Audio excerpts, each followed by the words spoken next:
ng bagyo sa Halos, mahalaga. sabi nila, ang karne ng baboy, karne ng tao, magkasim, pero sa kulay, doon lang sila nagkakaano. Kung titigan mo masyado siya, nakikita mo yung tao at yung ano.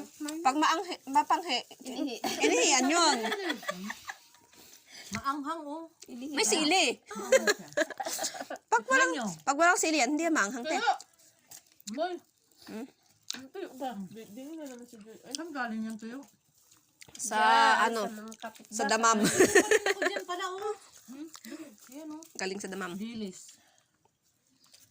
Kain tayo, kasasalang lang pero kinakain na.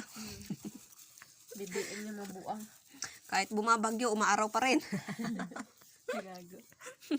Kain na kayo. Kaprito pa lang, naluto na.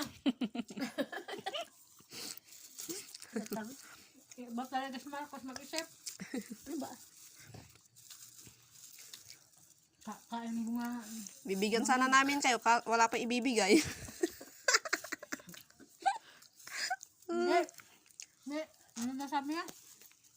Wala pa. Sabi niya,